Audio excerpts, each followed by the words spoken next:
and thank you for staying with us. And we're with Bruce Lipton, and we're talking about some of the information in his latest book, The Biology of Belief.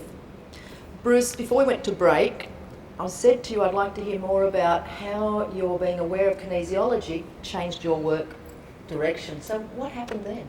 Well, when I did this kinesiology test and found that there were actually two minds controlling my biology and that my conscious mind wasn't the one that was in charge, it really freaked me out a little bit because I tried to recognize, well, how much of my life is coming from my conscious mind, which I think I control, and how much is coming from that invisible, more powerful subconscious mind?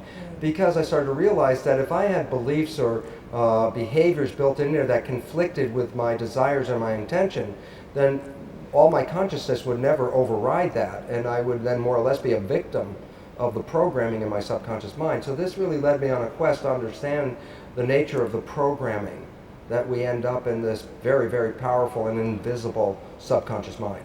Okay, so what year was this roughly? Oh, I'd say roughly about 1985.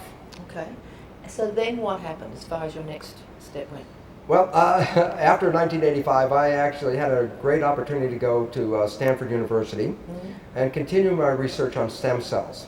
And this time I brought with me not just the study of the cells, but the relationship of the cells to the mind, recognizing that through the research that it was actually the mind that was controlling the biology of the cells and not the genes, as I had been teaching in medical school.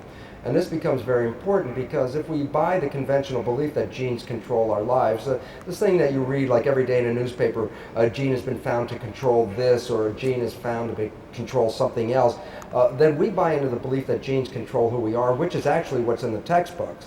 But then that makes us, if you recognize it, victims of our heredity, meaning I didn't pick the genes and I can't change the genes, and the genes were given to me and now I have to live with these genes. And I feel, well, what do you do in that case? You're a victim.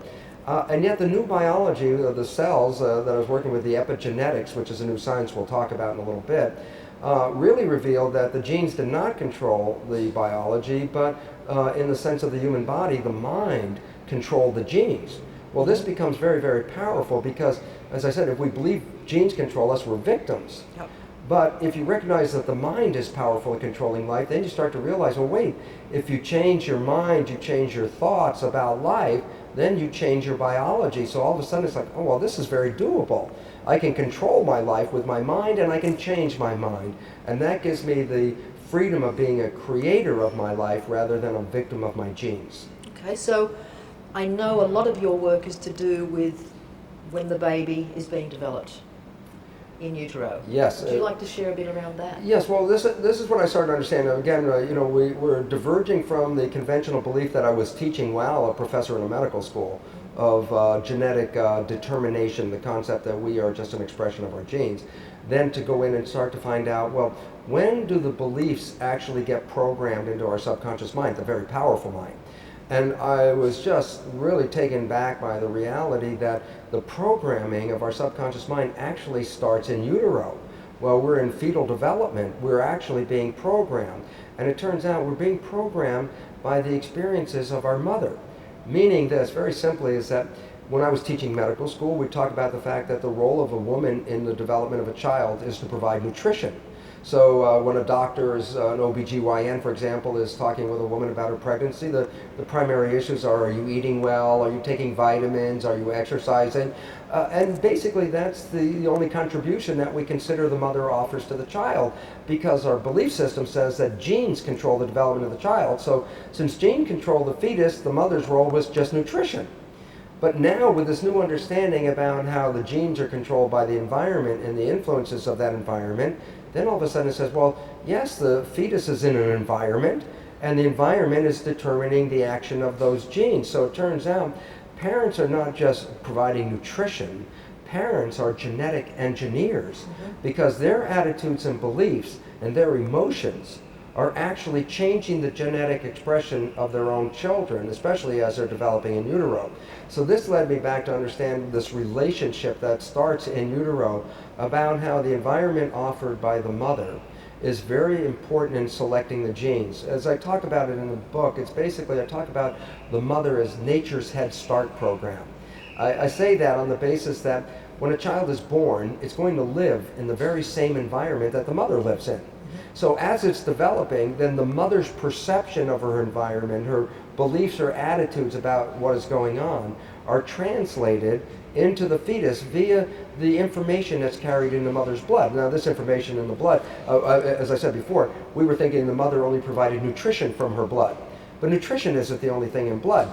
The emotional chemicals are in the blood, the hormones are in the blood, the growth factors are all in the blood. So not only is nutrition crossing from the mother to the fetus, but so are the chemicals and hormones that control the emotions and the biology and the physiology, so that whatever the mother is experiencing, so is the child. And as I said, this is nature's head start, because what it's doing is preparing the child genetically and physiologically to respond to the same conditions that the mother is responding to. So when you put this all together, you have to say, well, if the mother's happy, the fetus is happy. But if the mother is angry, the fetus is angry. If the mother's afraid, so is the fetus. And every one of these emotions changes not just the physiology, but changes the genetics of the child as well. So there's a very different genetics, let's say, or biology or physiology to a person in a protection mode, who gets in protection, versus a person who is happy and in love and in growth. And it's so profound, it changes the brain structure and the body even. So for example, when someone is under stress, the stress hormones send the blood from the viscera where the growth is occurring out to the arms and legs, and we call that fight or flight, you know, the adrenal system. Yep. And the reason the blood goes to the arms and legs is to nourish those tissues to fight and to run. But now put this in a fetal situation. If the mother is under stress and then the blood is being directed to her arms and legs as well, the stress hormones cross the placenta. And when they cross the placenta, it causes the same blood flow to occur in the fetus. Now here's why it becomes important, because in a developing fetus, the organs and tissues develop in relation to how much blood they get. So if a mother is in stress and causes her blood to go to the periphery, it occurs in the fetus as well. So as this fetus is developing, the blood is preferentially in the arms and legs, and the fetus gets a bigger, stronger body, because this is the kind of body that the fetus would have to use in that same environment the mother's afraid of. So that you change the size of the baby, you actually shortchange the development of the visceral organs, which are important for our growth and our immune system and our other functions. You actually shortchange them by putting more of the blood to the periphery. So the one thing right away is that a child born to a woman in a stressful situation like that has got a much larger physiological body, arms and legs. But here's a second character, and this is very critical, and this is the part there's a trade-off. Yep. It goes like this. When you're in a fight or flight situation, let's say the mother's in a fight or flight or stress situation, the stress hormones actually cause the blood vessels in the forebrain, which is the thinking part of the brain, to constrict. And by doing that, it forces the blood to go from the forebrain to the hindbrain. And the reason for that is the hindbrain is where reflex behavior is controlled. So is that the more reptilian brain? The more reptilian part. It's a muscle coordination and and the strength running and responding. It's a reaction part of the brain than a creation part of the brain. So what this means is if you have a fetus and the stress levels are high in the mother during that development, not only did the blood go to the arms and legs to make the arms and legs stronger, but the blood preferentially goes instead of the forebrain to the hindbrain. The net result is the hindbrain gets much larger. Well, this is really good. I mean, if you're going to have a lot of muscles, you need that hindbrain to do that coordination stuff. So you're essentially making a street fighter or an athlete, okay? But the significance is there was a trade-off, and that is when squeezing the blood vessels in the forebrain to push the blood to the hindbrain, you shortchange the forebrain in its development so that you actually compromise the child's intelligence.